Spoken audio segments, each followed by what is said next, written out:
Hey everyone, this is Beth Barling, and this is a presentation on Yule. This is from an Old Norse perspective. So I wanted to welcome everybody. Thank you so much for registering for this. So this is going to be some history about Yule. We're going to go over some of the different amazing stories that I uncovered, the reasons for celebrating Yule from Old Norse mythology and folklore and religion, and how some of those practices are part of the practices that still take place in modernity, even though we may or may not know the purposes of those. And it's also a little bit about the rituals, the shamanism, and the magic of these indigenous Germanic people, and how we can mindfully bring this into our practices today, and how we can maybe bring new practices in to the way that we celebrate Yule. So what is Yule? Yule is a celebration that happens around the time of midwinter or the winter solstice. So the winter solstice is the shortest day of the year. It is a day that in ancient times would be the coldest, the shortest, where the crops are dying in this area, in the northern, northwestern European areas.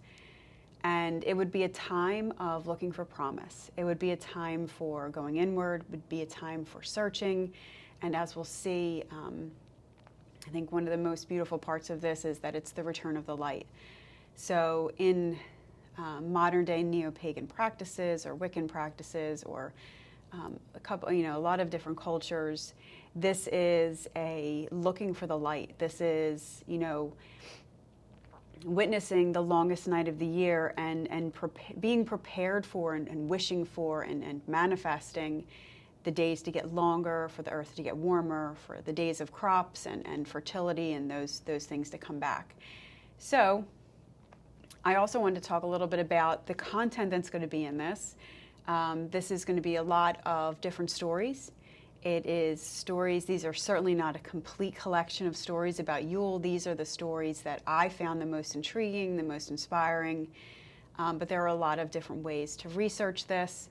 And researching Old Norse stuff, Anglo-Saxon, Old Germanic tribal, this indigenous spirit of these people, a lot of it was stories that were told from people told these stories. They didn't actually write a lot of these stories down. So a lot of what we have today is an understanding from different things that were written down later, specifically the Prose Edda and the Poetic Edda that were written down in the 7th century Common Era. So a lot of these things are being written down at the same time. Different religions are moving into the area, and we're shifting the perspective. We're shifting from an indigenous tribal religion to a more global religion. We have Christianity moving in. We have a lot of different energies happening all over the globe. So I invite you to really sit with these stories, see what resonates with you, take what you want, leave the rest, and if something inspires you and really taps into that heart space, I invite you to explore that a little bit deeper and to just see, what makes sense to you and what doesn't. These are the stories that made sense to me and the stories that resonated with my heart space truth. I hope you enjoy these. At the end of this, I'm going to do just a brief meditation to bring us into that Yule spirit, into the spirit of midwinter, the spirit of the winter solstice, and celebrating the return of the light. So a little bit about the Old Norse religion. So what is the Old Norse religion?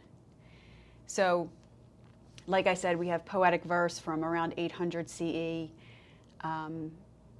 There's earlier runic inscriptions. There's a lot of different history, obviously. The Germanic tribes and the Anglo-Saxon tribes go back a lot further than 800 Common Era. A lot of this stuff is gleaned, though, from the Poetic Edda and the Prose Edda. The Old Norse includes medieval West Norse linguistic tribes of Norway, Orkney, Shetland, the Faroe Islands, Iceland, the Hebrides, sorry, very American, Ireland, and the northwest coast of England primarily. It also includes medieval Sweden and Denmark.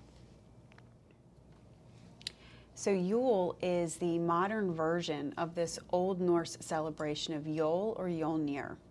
And Yulnir is a word that could mean feast, but it's also more prominently known as a name for Odin. So Odin is an Old Norse god. He was celebrated during the Viking Age. And I'll get a little bit more into Odin in a minute. But also of Germanic paganism, Yule is really this indigenous winter festival that was celebrated by the Germanic people. There's a couple of different perspectives on when Yule was actually celebrated.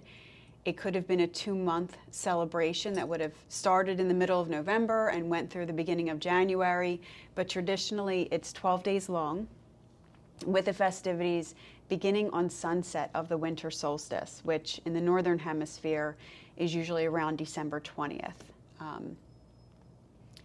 So Yule is a celebration of when the gods and goddesses are the closest to Midgard. So there are 9 different worlds in Norse mythology. Midgard is where the humans lived. Asgard is where the gods and goddesses lived. So we celebrate not only the deities being closer to us, but also there's an idea of celebrating when our ancestors and when the deceased are closest to us as well, which I found pretty interesting because I usually see Samhain as that time of year when the veil is the thinnest. But in this ideology, in this celebration of Yule, there's also another piece of our ancestors still being with us, which really does resonate with me because it feels like, the floodgates start opening around Samhain, and this idea of family and this idea of ancestry and this being closer feels like it does run into this season and into the in modernity, the holiday season, the end of the year, the beginning of the new year. So during Yule, there's a lot of different things that the Old Norse used to celebrate during Yule. One of the things was another god, Thor, who is Odin's son, Thor Odinson, for driving back the frost giants. Frey, who is part of the Vanir.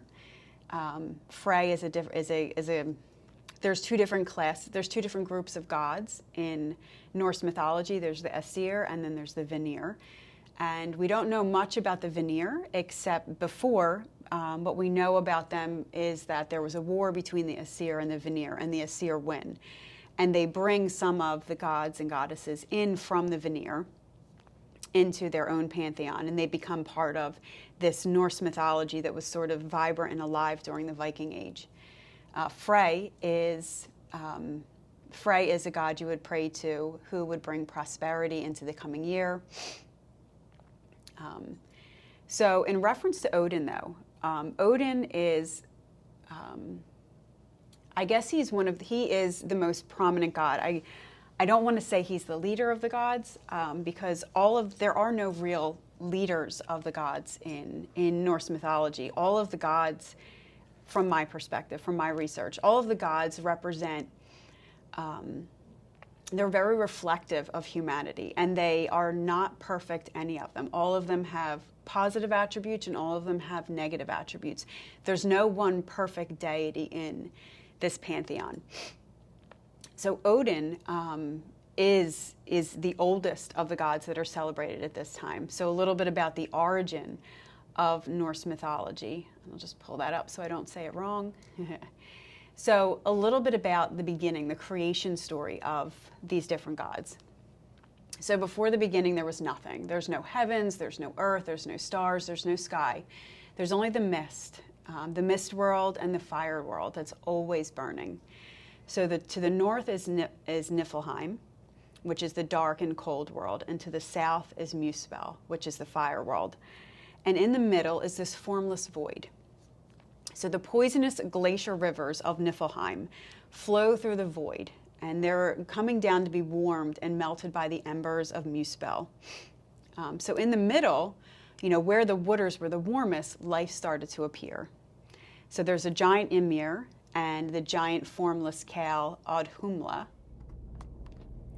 So Ymir sleeps, and while he sleeps, he gives birth to a male and female giant. And they're both born from beneath Ymir's left arm. And this is what begins the race of the giants. Now the cow licks a block of ice in which Bjori, the ancestor of the gods, of the Norse gods, ascends. Bjori takes a wife of the giants and bores a son named Bor.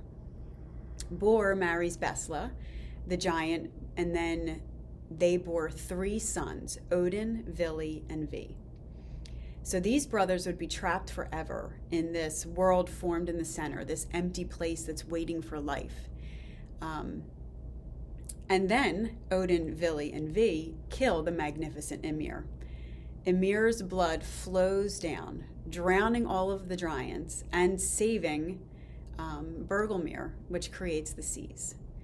And the brothers make soil from Ymir's flesh. So we have rivers made from his blood, and we have soil made from his flesh.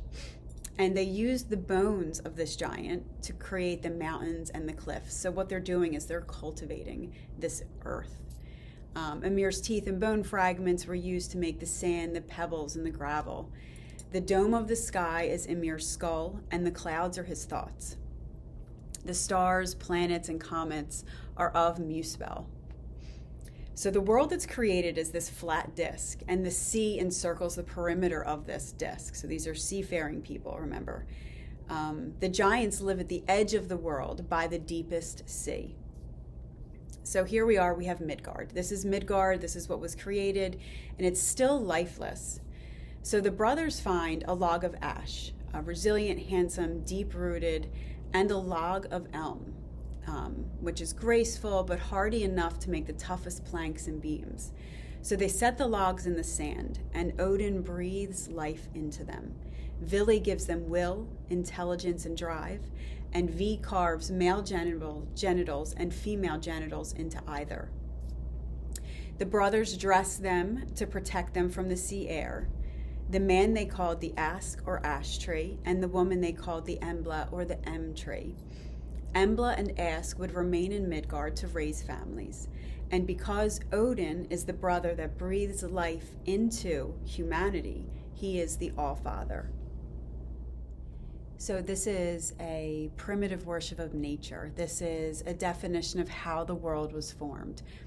There's a worship of the sky, the sun, the earth, the sea, the rivers, and the mountains. And each living thing has a spirit. The concept and construct of the deities aligns with the natural world. Odin is the sky god, and his consort is Earth, which is Frigga. So now we have, this idea of Odin, this all-father who breathes life into everything. He's the sky god, and his wife, Frigga, is the mother of the earth. She's not Mother Earth. Actually, in the Norse pantheon, the Mother Earth is actually Nerthus, but she is considered the earth. So now we have Odin, we have Frigga, and we have this pantheon that will grow out from there. So the gods and goddesses are going to live in Asgard, and humanity lives in Midgard. So from that creation story, we come into this ideology of 9 different worlds. We come into this ideology of it's the tree of life, or Igdrassil, where there's 9 different branches, 9 different worlds, and those are the 2 worlds we talked about. But there are a handful of different worlds, and they each house different types of people. The giants, the dwarves, there's all different groups of people. Well, they're not people. They're all different groups of beings. And remember, all things that have life have spirit. So there's all these different worlds. So Yule, in regards to Odin, when we think of Yule, we think of this time of year where the gods and goddesses are the closest to us, our ancestors are the closest to us, and really all of the different worlds are close together. So this time of darkness is when everything is close together. And remember, humanity is surrounded by death. We're surrounded by dead flowers, dead plants, and the only things that are really alive in this area is the pine trees. So we have the evergreen trees that stay alive all year, which will run into a couple, which will run into a couple of other different practices that come of that.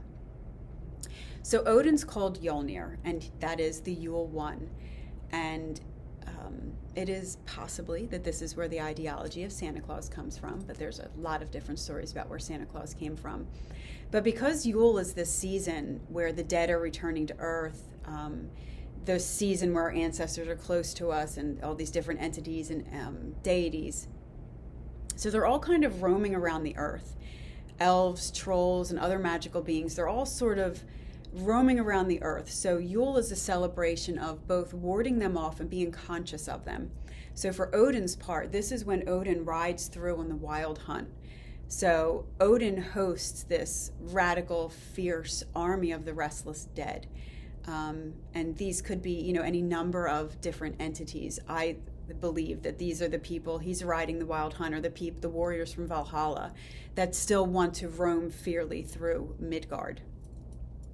So a lot of the different practices that come of this are the capacity to ward off those that we don't want in the house, or to honor and pay homage to those that are that we're celebrating and that we're almost afraid of are going to come into our house.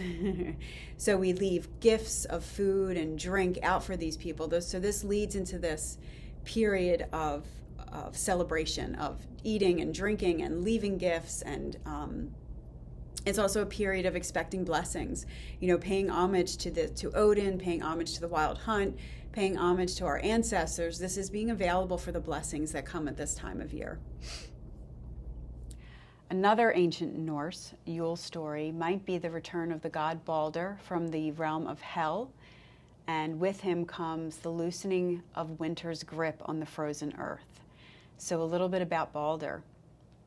Balder, whose name may mean bold or fire lord, he is the son of Odin and Frigg. So he's loved by all the gods and goddesses, and he's a being of such physical beauty and such beautiful nature. He's handsome, he's gracious, he's cheerful, so beautiful and so amazing in so many ways that he actually gives off light. So in a lot of ways, Balder is the return of the light. So how does Balder end up in Hel if he is the son of Odin and Frigg? So from the prose Edda, which is written by medieval Icelandic scholar Snorri Sturluson, which is a collection of all of these stories that were passed down from generation to generation. Balder has a dream of his death. And because he dreams of his death, he tells his mother, and Frigga goes around to everything in the world, and she secures an oath from each of them that they would not harm her son, Balder. And because everybody loved Balder and because they were so confident in his invincibility, the gods, they made their oath, and then they amused themselves by throwing weapons and any random things they could at Balder to watch them bounce off of him, leaving him completely unscathed. So this is a god who's so beautiful, so light, so wonderful that they didn't think that he could ever be harmed. Another god, Loki, who is the trickster of the gods, senses an opportunity for mischief here. So he asks Frigg whether she had overlooked anything in her quest to secure all these different oaths to protect Balder. And she casually answers them that she had thought mistletoe would be too small and harmless a thing to bother her son. So Loki immediately makes a spear, puts mistletoe on the head of it, or creates the whole spear from mistletoe, and convinces the blind god Hoder to throw it at Balder. The projectile does pierce the god Balder, and he falls down dead. So where do deities, where does humanity, where do we go when we die? So there's a lot of talk in the Norse pantheon about where we go when we're warriors. So if you are slain in battle, and if you die the heroic death of dying in battle, Odin may select you to come live with him in Valhalla, which is Odin's hall. Also, if you followed me for a while, you know how much I love Freya, who doesn't come up much in this story. But Freya, who's the divine feminine of the Vanir pantheon, which is that Asir and Vanir she actually has her own hall, which is Folkvanger, where she actually picks the slain first before Odin. So she has her own hall and her own happenings in that hall in celebration of her warriors. But Balder falls down dead, not in battle. So he goes to Hel, and it's actually a realm that's headed by the death goddess Hel. Same name. So Balder goes down to Hel, and Hermod, another one of Odin's sons, who's actually Balder's brother, makes this journey to go down into Hel and to plead his case to Hel, the death goddess, to give him back Balder. So he goes down there, and he's in Hel's abode. And when he gets there, he sees his brother. He's pale and grim, but he's sitting next to Hel in a seat of honor. So Hermod begs Hel to let Balder come back to Asgard with him. And she replies that she'll only give him up if everything in the world would weep for Balder, because part of Hermod's story to Hel is to say, hey, everybody misses Balder. Balder needs to come back to Asgard. He needs to be part of this living realm. So she's saying, okay, prove it. Prove to me that he was as beloved, as universally beloved as you would say. So the whole world does weep for Balder. Everybody weeps for Balder. Everybody wants Balder to come back, except for one creature, the giantess Poke, whose name means thanks, who's generally assumed to be Loki in disguise, callously refuses to perform the act of mourning Balder. So Balder's not allowed to come back. So Hel keeps Balder, and Balder is doomed to remain in Hel with her forever. So now we have this cold world. We're missing the light of Balder. So Balder's death is very important. And what happens is Balder's death is one of the first in a chain of events that will lead up to Ragnarok. Ragnarok is this apocalyptic story of the Norse pantheon, of Norse mythology and religion. So Ragnarok breaks loose. So this is a fight between the gods and goddesses, and this is really an apocalyptic ending of this era of Old Norse mythology. And Hel loses its grip on all of its inhabitants. So Balder is released from Hel, and he comes back to Earth to fight once again alongside his fellow gods and goddesses. At the end of Ragnarok, he's actually one of the few to survive, and he returns to Asgard with Hod, and he begins to rebuild the world and reclaim their lost knowledge and runic powers. So this is the return of the light. So this plays into that whole regeneration, how the world goes to sleep in the winter, how everything is cold and frozen and dies off.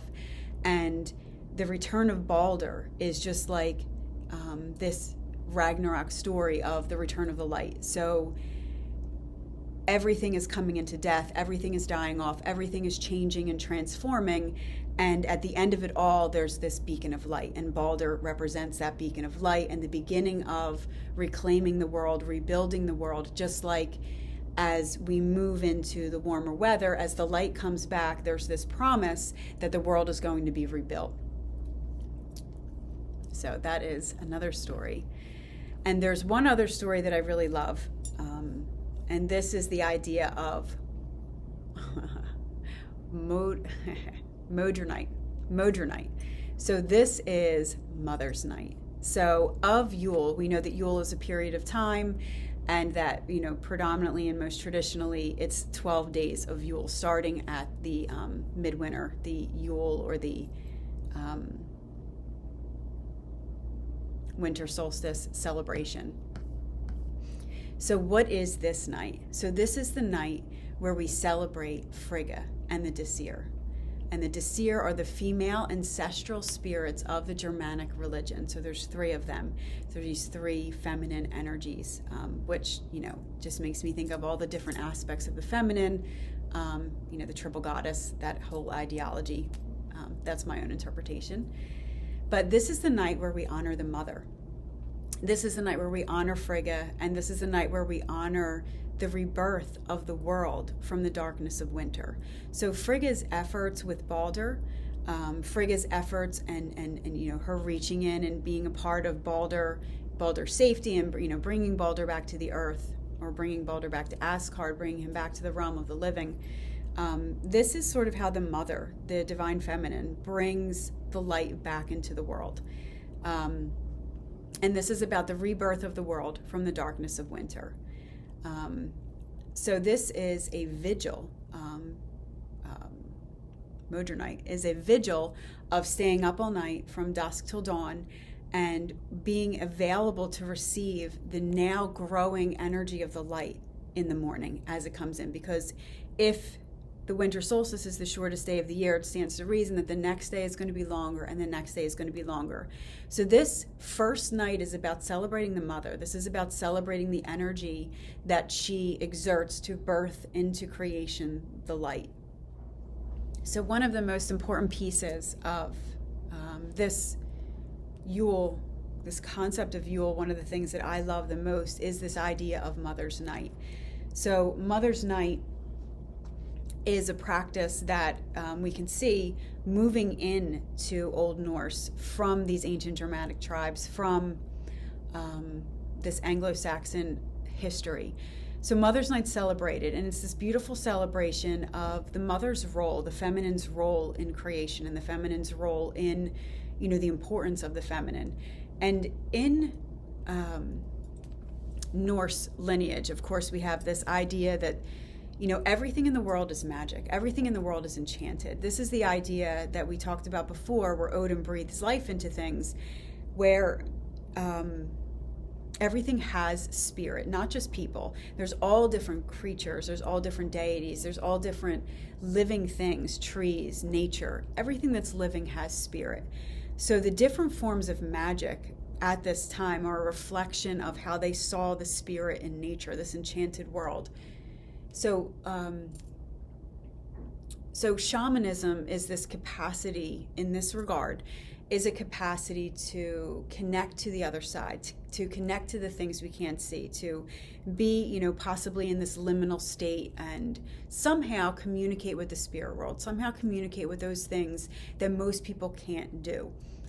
And there's two different forms of this. This is sort of how they see magic. So runic magic is the masculine magic. So runes, when you think of Norse, and if you're familiar with Norse, runic magic is a big part of it.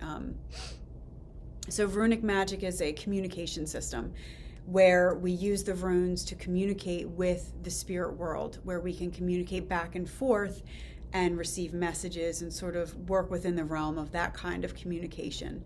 And I'm being brief because I want to get into satyr magic, which is more of a feminine magic.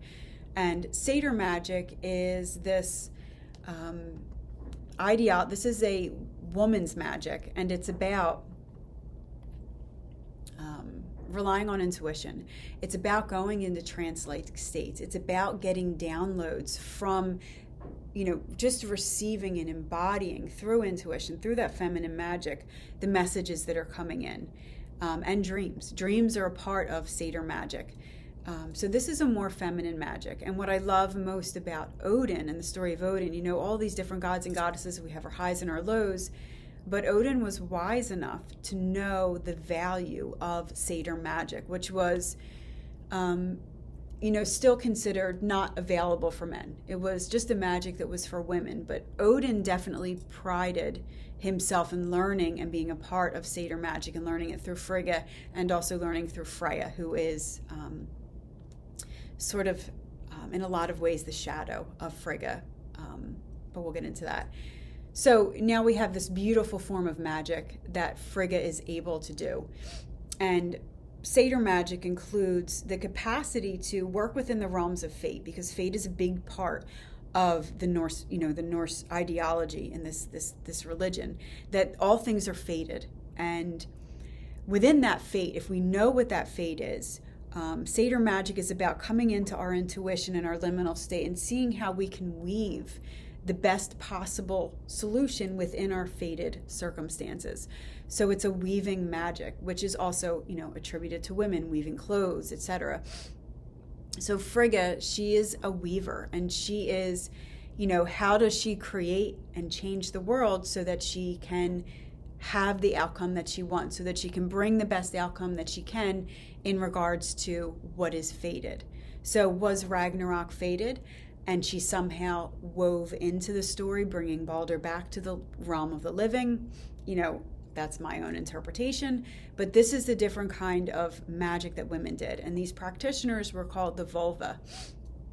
And in that time, the vulva, so maybe, moving in from the Germanic period, the warlords were in charge of the communities, the tribes, and their spouse, the wife, would be, normally they would be vulva practitioners. These were women who were celebrated for their capacity to intuit and to know and to be able to offer information from her dreams and from her intuitions about the best way to go through battle, about the best way to manage things so that she could weave success for the community. So one of the ways we can contemplate, one of the ways we can celebrate Yule is to contemplate the feminine, contemplate that feminine magic and bring that feminine magic back in. And really just consider, as we're waiting for the light, to return, how do we weave light in our own lives? How do we weave and celebrate within the realm of what's available? And to me, it is limitless. And to the vulva, it is also limitless. Anything that is imaginable within the entire range of the human condition is something that can be woven into our lives with, following our intuition, following our guides, and following, trusting in ourselves. And this is what Frigga represents. And every year at this time of year, this is a remembrance and a celebration of how we can use that, how the mother weaves light back into life and how the mother creates, and how we can use that throughout that time period to sort of weave in our own light and celebrate how we are going to move forward, and how even at our darkest times, how we can bring light back into our lives. And it is a celebration every year of how Frigga does this work. Personally, I also always like to bring in Freya. She's another amazing vulva practitioner. And I'm bringing her in because when we consider Frigga, it's important to consider Freya, because Frigga and Freya may be the same deity, separated as the stories were written down and as the stories were brought into modernity. That is a pretty heavily debated concept within Norse practitioners that I have frequented. It's a pretty debated concept in different articles that I've read online. But I invite you to look into that and really consider, what makes a woman a stately and acceptable woman. And Frigga is the mother. She is the wife. She is, she's taking care of her children and taking care of her family and taking care of the earth. And Freya is this gorgeous wild child who celebrates sexuality, who celebrates passionate love, who celebrates, self-love. Freya is this beautiful is the word. She celebrates our own self-love and our own worthiness and our own capacity to love ourselves. And it's curious to me how these two archetypes of the woman are separated. Is it easier to celebrate Frigga? Is it easier to push this shadow work off? But I also think it's really important to consider that both Frigga and Freya are amazing women in their own right. Both Frigga and Freya's stories have highs and lows, because all the gods and goddesses have their highs and lows. And it's really highs and lows. It's a terrible way of saying they're not perfect. But it's also, I think, important to witness that no matter what type of woman they are, and no matter how we embody our feminine, that capacity to weave is there. That capacity to bring light into our lives is there. So I encourage you to celebrate that shadow of the woman, those pieces that maybe were hidden in Freya that may have been unacceptable for Frigga. And I don't want to talk in circles, blah, blah, blah. But if that speaks to you, I invite you to embody that and to really celebrate the wholeness of our feminine, the wholeness and the dissolution of duality in the masculine and the feminine, because Odin shows that dissolution when he makes Seder magic available to him, when he is available to the magic of Seder. So that dissolution of duality, perhaps there's this beautiful wisdom there. So you have the dissolution of the duality of what makes a good or bad woman, the light woman, the shadow woman, and really, the masculine and the feminine. And maybe that dissolution, maybe dissolving that cap and that limit on what it means to be embodied, maybe that's a big piece of what to consider when we are doing our overnight work and when we are weaving. How can we be limitless in our weaving and bringing back the light of our lives, and what is the light in our lives? So other practices and traditions that have lived on into modernity, oaths, and these show up today as resolutions. So in the Germanic heathen times, it was customary to swear oaths on a hollowed boar, which also is represented in a Christmas ham if you eat ham. So this is where a large boar-shaped bread or block of wood covered with pigskin was brought forth at Yule for the purpose of creating oaths, for people to make oaths on. So this is making promises, celebrating the return of the light, celebrating that newness with creating these different oaths.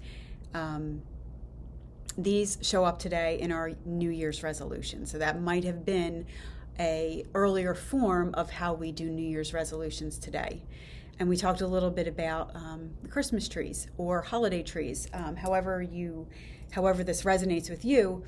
But the tree, we used to decorate our tree in heathen origin. It was to represent Igdrassil.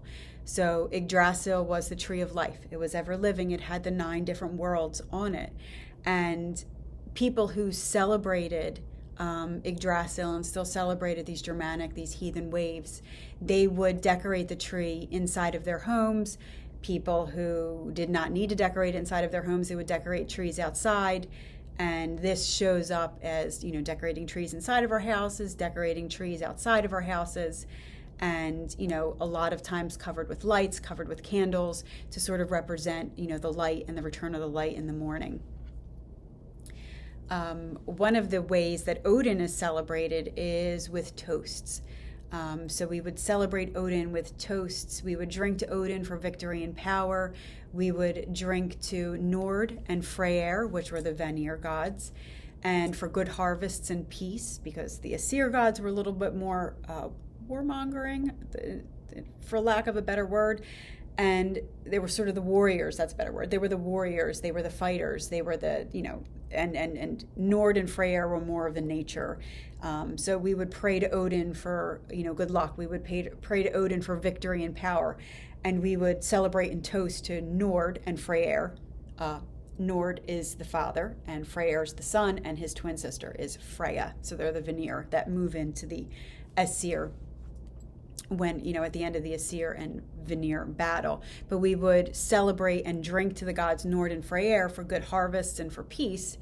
And then they would drink to the king himself, the king of that area. So there may also be toasts and celebrations to celebrate departed kinsfolk. So this is celebrations and toasts. This is parties. This is getting together with family. The Yule Log. So if you've heard of the Yule Log is an old heathen custom. And this is, you would bring in a log, because this is the longest night of the year. We would bring in the Yule Log, and it would burn all night long to symbolize that even in the times of the greatest darkness, the fire is rekindling. The sun is going to come back in the morning. So the ashes of the Yule Log were placed in protective amulets during the rest of the year. And if they didn't have Yule Logs, they could use candles. So one of the things I really loved, so there's a lot of different ways. Mistletoe has come up. There's all these different ways that we can celebrate in modernity. But one of the pieces that I wasn't aware of is a piece of reflection. So there's the ritual. We can do Mother's Night ritual. We can celebrate Balder. We can celebrate Odin. We can sort of bring these pieces into our home rituals and the ways that we celebrate Yule.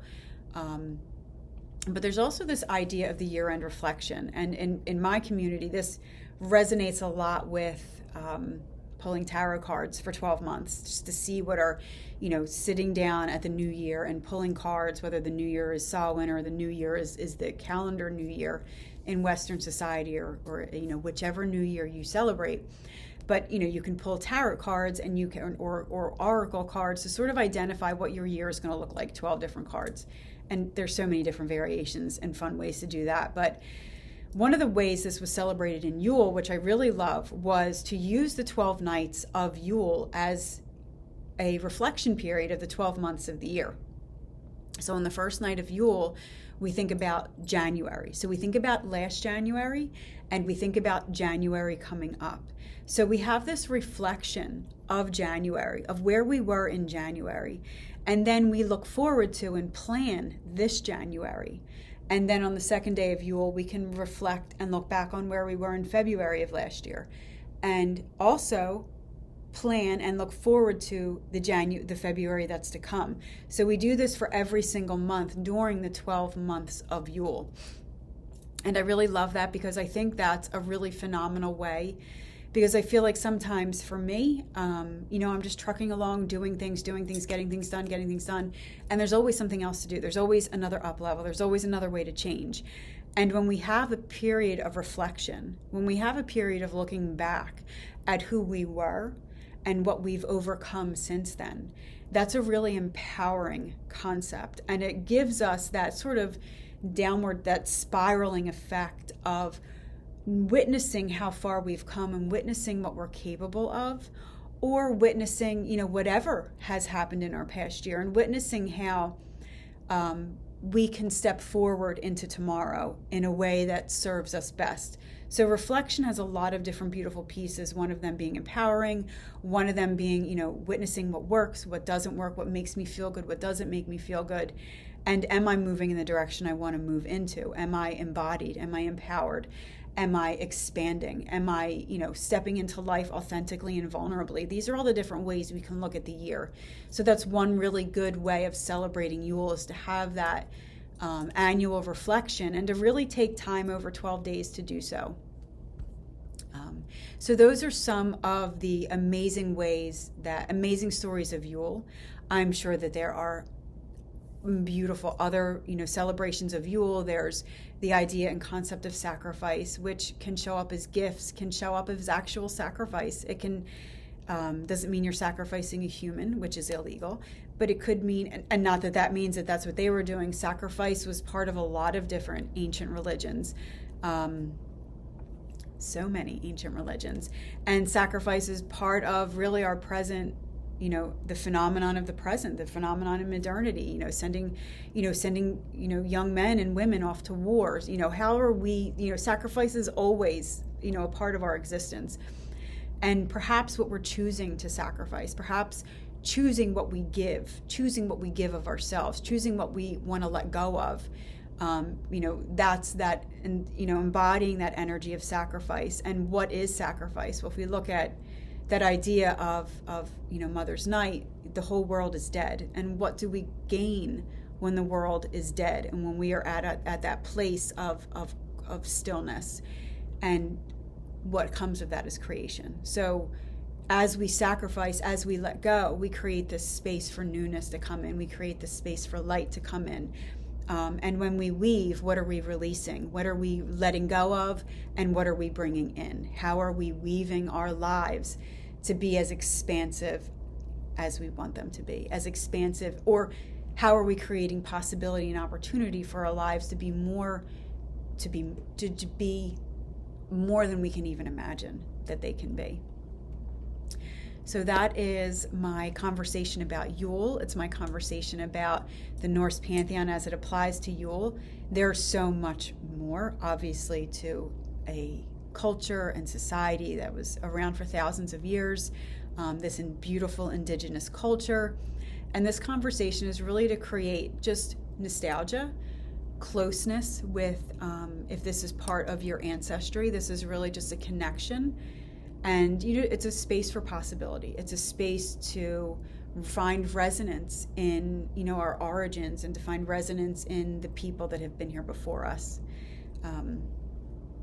So I invite you now, if you're available, to either pause this and find a space where you can do this meditation, really bring in this energy of the light.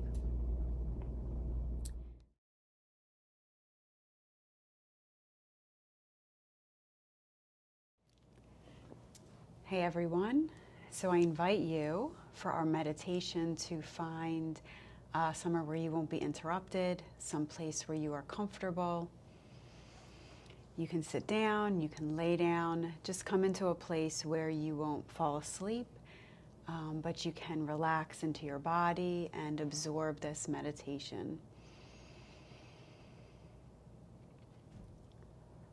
So I invite you to close your eyes. Once you've gotten into this safe space, and I invite you to focus on your breath, your inhale and your exhale, and just witnessing where the breath is and where the breath leaves from. Witnessing the breath now starting to travel down into the belly. Inhale, fill the belly. Exhale, let the belly deflate. And just connecting to the breath. Just slowing everything down, letting everything go.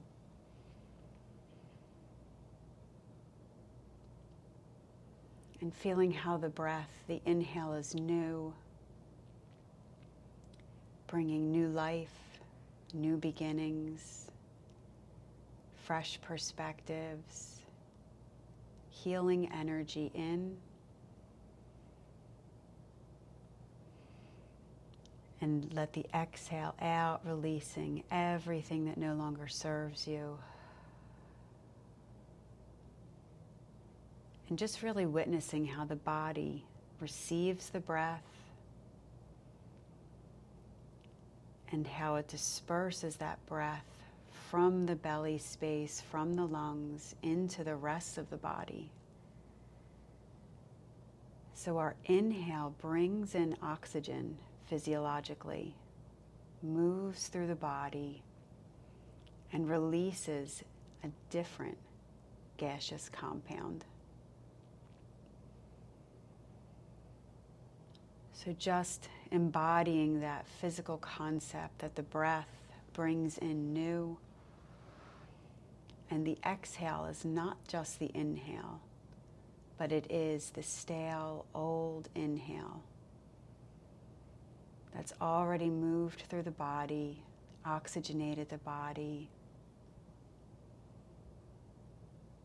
healing our bloodstream, our organs, our tissues, naturally moving through the body to heal all parts of us.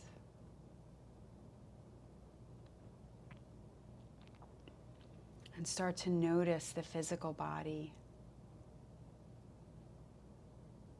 Noticing our feet, our bottom, any part of us that is connected to the earth, grounding us in, whether in a chair, wherever you are, an extension of connecting to Mama Earth.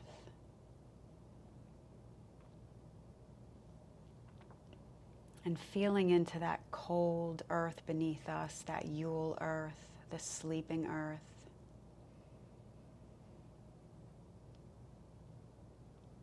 Where everything stops, moves into this space of final resting for transformation.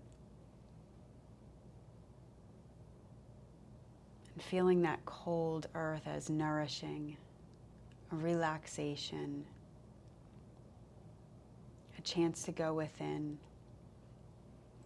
Feeling your whole body pulled into that deep earth, that still earth, the frozen earth.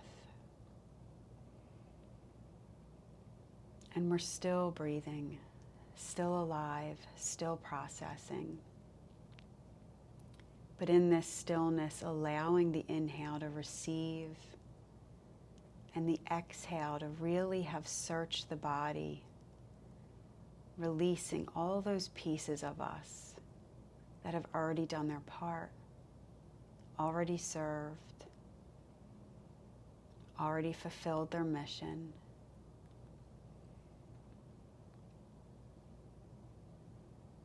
And shifting our attention to the crown, the top of our heads,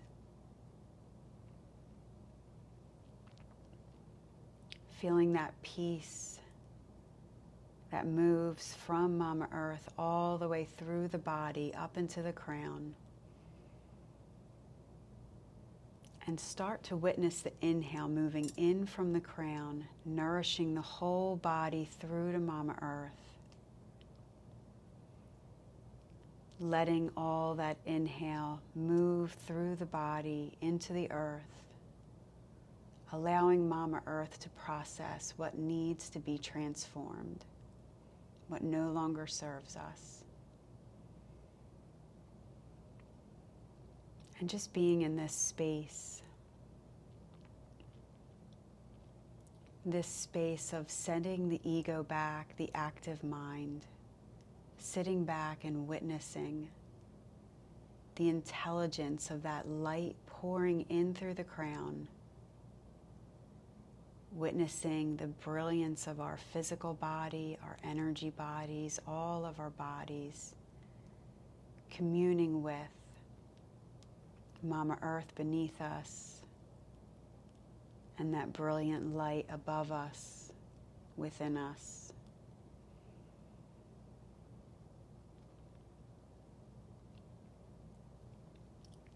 And if you're called, maybe inviting that energy of Odin, that wisdom, the dissolution of duality to flow through us,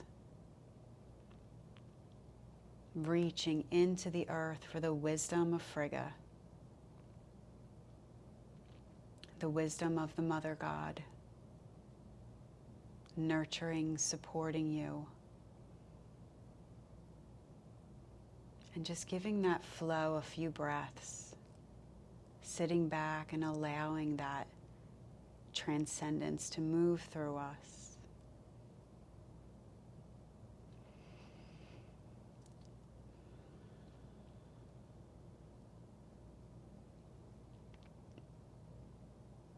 Really releasing with that exhale.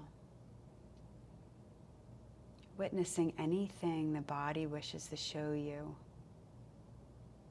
Any pieces you know are stale innately, that no longer serve you, your purpose, your expansion, your peace. Allowing all those to be released with your exhale. Receiving space and light from Odin. Receiving space and wisdom and nurturing from Frigga.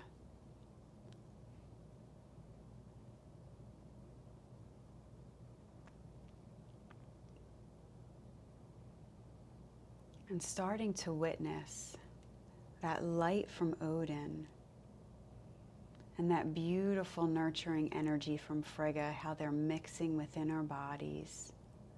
What colors do you see?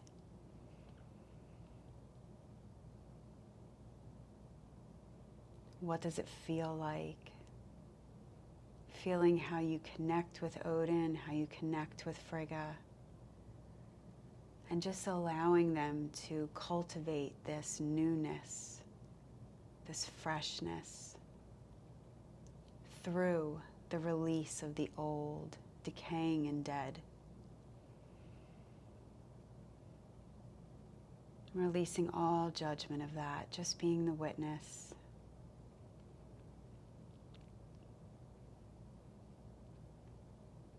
And within this space, witnessing your own light as your own light begins to unsheath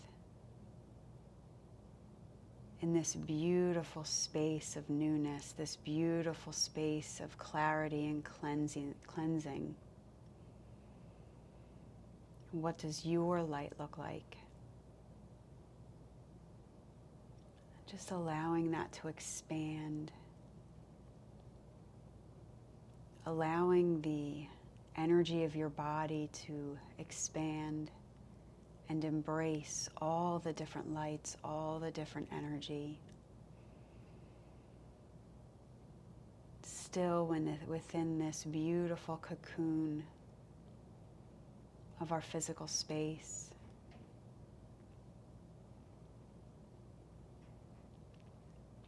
Watching our lights expand.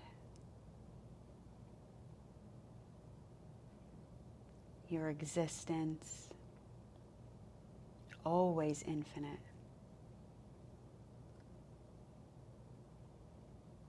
Always more than we know.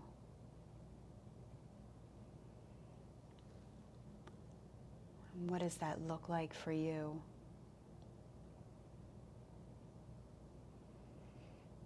And what does it feel like? Noticing any resistance in the body, any resistance to your light bursting forth, and inviting that Odin light and that Frigga light to focus on those spaces of resistance, of darkness, tenderness, tightness.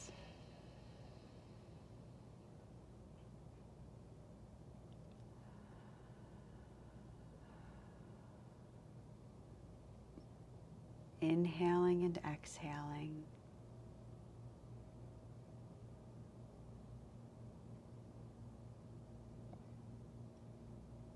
Letting those energies show us, letting our own light show up for us.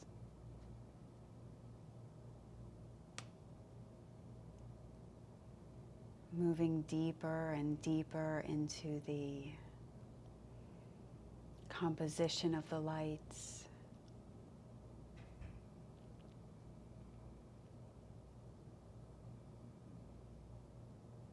Feeling grounded and supported with all of this magic happening within us.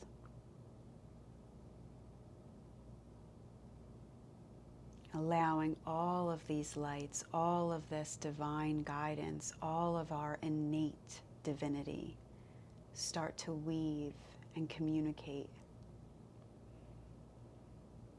Allowing those stories to weave with our light, with possibility, with excitement, and with that intrinsic peace that is you and only you.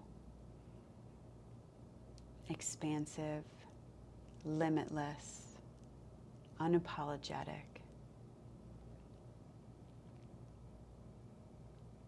Weaving and communicating, keeping our mind at the back seat as the witness, just allowing our innate wisdom, our innate nurture, our innate self to weave through the body and cultivate possibility. And just feeling and witnessing, hearing and smelling what that's like.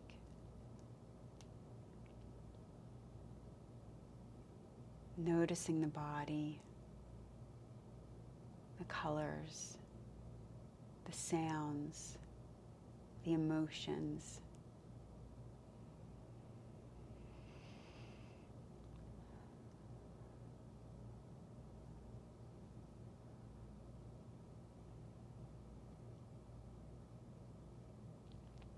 And allowing all of that expansiveness, anything that's flowed out of our body, anything surrounding us, anything that's part of the new, anything maybe we're still processing because we're always processing, allowing all of that to tighten, to become finite, tightening those weaves, tightening all of that information, all of that light, allowing it to compress, still expansive, still as big as the universe, allowing all of that to move back into the body, back into the torso, tightening and moving into this heart space. And placing our hands upon our heart space, still keeping our eyes closed. Feeling that energy, feeling that heat, feeling that wisdom, feeling that infinite space, that throne of your higher self. And just breathing and allowing that light, that space to breathe and grow with you.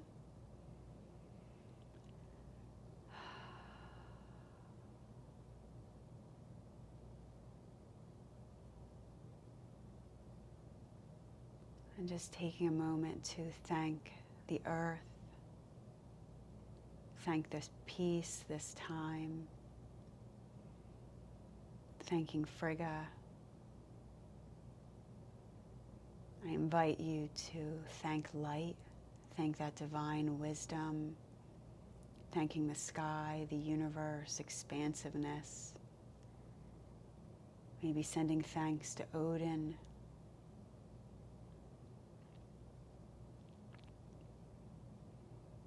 And thanking ourselves for showing up.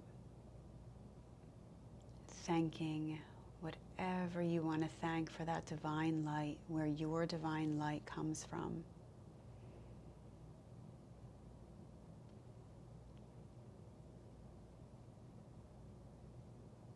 And no matter what you saw, there's always more to see, always more to weave, always more to know and embody, and ways to expand.